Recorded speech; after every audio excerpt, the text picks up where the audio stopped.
நல்லது பண்றதுக்கு அரசியலுக்கு வாங்கடா, கொள்ளை அடிக்கிறது கொலை பண்றதுக்கு அரசியலுக்கு. மக்களே, நான் இன்னைக்கு ஒரு ஆடியோ போடுறேன், அதை கேளுங்க.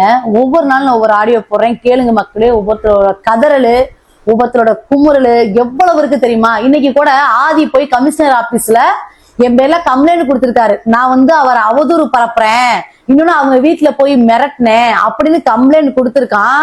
கண்டிப்பா சொல்றேன் மக்களே, கேளுங்க, ஒவ்வொரு ஆடியோவும் கேளுங்க. இவன் ஒன்னா நம்பர் திருட்டு பைய, யாரும் சப்போர்ட் பண்ணாதீங்க, எதுவும் வீடு கூட கொடுக்காதீங்க. அங்க இருந்து இன்ஸ்பெக்டர் போன் பண்றாரு மக்களே. ஃபர்ஸ்ட் நாங்க நகையை தொலைச்சிட்டு இழந்துட்டு நாங்க போய் கம்ப்ளைண்ட் கொடுக்க போனோம், அவ்வளவா ரெஸ்பான்ஸ் கிடையாது உண்மையிலுமே. ஆனா அவர் போய் கமிஷனர் ஆபீஸ்ல போய் கம்ப்ளைண்ட் கொடுத்தவனே ஆள் மாத்தி ஆளு போனு பண்ணுங்க, என்ன வேணாலும் பண்ணுங்க, நல்லவங்களுக்கு சப்போர்ட் பண்ணுங்க. அந்த மாதிரி திருட்டு பயலுக்கு தயவு செய்து யாரும் சப்போர்ட் பண்ணாதீங்க. ஒன்னா நம்ம திருட்டு பைய எத்தனை குடும்பம் அவனால அழிஞ்சிருக்கு தெரியுங்களா? சத்தியமா இதை கவர்மெண்டா இருக்கட்டும், இல்ல காவல்துறைகளா இருக்கட்டும், சீக்கிரமா நடவடிக்கை எடுத்து இந்த மாதிரி ஆளுகளை உள்ள தள்ளணும். ஒவ்வொருத்தரும் இந்த கதறாங்க, புலம்புறாங்க. ஐயோ அக்கா, எனக்கு 30 லட்சம் போச்சு, 20 லட்சம் போச்சு. இவன் அந்த மாதிரி ப்ரூஃபே இல்லாம செம்மையா எல்லாத்தையும் ஏமாத்தி கண்டிப்பா பண்ணிருக்கான். ஏன்னா என்னால பேச கூட முடியல மக்களே, எனக்கு அவ்வளவு ஆதங்கமா இருக்கு. இந்த மாதிரி ஆளுக்கு நம்ம சப்போர்ட் பண்ணக்கூடாது, நம்ம வெளியில விட போட கூடாது. இந்த ஆடியோவை கேளுங்க. ஹலோ, சொல்லுங்க. வணக்கம் ப்ரோ, நான் Vijay TV Bigg Boss Thamarai Selvi. புரியலங்க. Vijay TV Bigg Boss. ஓகேங்க. ஆமா, எங்க வீட்டுலதான் அவங்க ஃபேமிலி பிரச்சனையில எங்க வீட்டுக்கு தான் கூட்டு இருக்க வச்சோம். நான் விடவே மாட்டேன். இதனால என் உயிருக்கே ஆபத்து வந்தாலும் பரவாயில்ல, நான் சும்மாவே அப்படியா?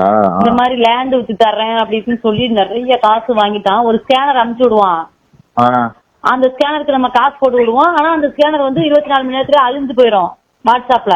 இந்த மாதிரியா நிறைய காசு, அது எனக்கு ப்ரூஃபே கிடையாது ப்ரோ. நகை மட்டும்தான், அதுக்கு மட்டும் தான் ப்ரூஃப். நான் வாங்கின வரைக்கும் பில்லு வச்சிருக்கேன்.